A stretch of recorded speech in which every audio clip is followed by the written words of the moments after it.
How do you tell the story of the attack on the World Trade Center? Is it a story of politics, religion, a story of evil, or human resilience? The New York State Museum's most popular exhibit chooses to tell the story through a different lens.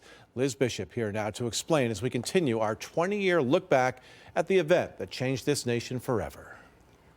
Well, as we get ready to remember the terrorist attack on the World Trade Center, the images of the planes speeding toward their targets, the collapsing towers, the screaming onlookers, and the swirling dust are still fresh in our minds now 20 years later. But history is preserved for generations who were not there to give witness. And the New York State Museum in Albany has turned those dark days of 2001 into a chilling reminder of the power of evil and the heartbreak it caused by paying tribute to ordinary objects. The shining symbol of a powerful nation at work, replaced by clouds of gray ash and acres of twisted debris. 3,000 lives ended, thousands more families torn apart. A resolute nation promises to never forget. But how best to remember? How to tell the story of the day America changed forever? Unlike any exhibit, we were collecting history sort of as it was happening. Just a month after the terror attack, the New York State Museum director faced down those questions as he began building a memorial to lives lost and innocence shattered. Usually museums collect tens or hundreds of years after an event. We didn't know what we would see when we went there any day, if there was human remains or objects or pieces and things.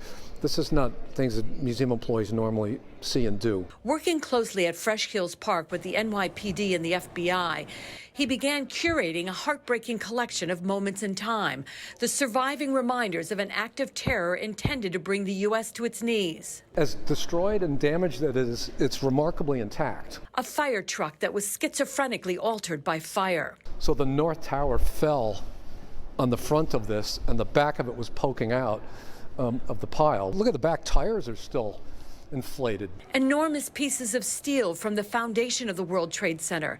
This one ripped about 10 stories below the impact zone, and the smallest tokens of everyday life. We said to them, anything that said World Trade Center, save, and they would literally do that. There were keys to offices and file cabinets, World Trade Center gift shop dolls, and... So you know what these are?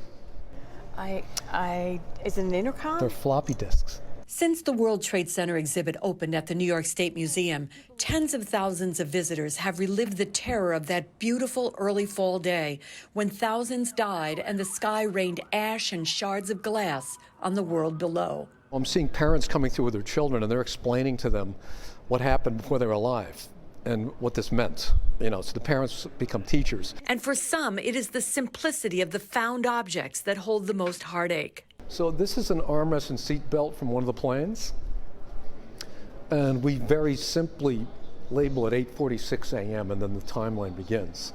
Others are affected by the sheer force and fury of the crash into the towers. This wheel assembly was found several blocks from where the plane hit. Nearby is another piece of steel cradling an ugly secret. It has a piece of airplane embedded in it.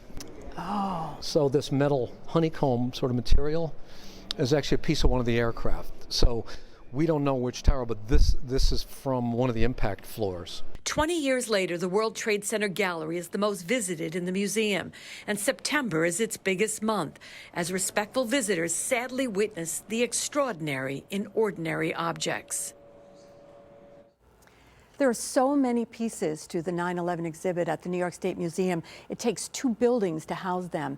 Some of the artifacts are loaned out to other museums. For instance, pieces are on display in France right now. And each year, a new element is introduced to stoke the memory. This year, it's a tribute to the thousands of commuters who arrived at the Twin Towers each day.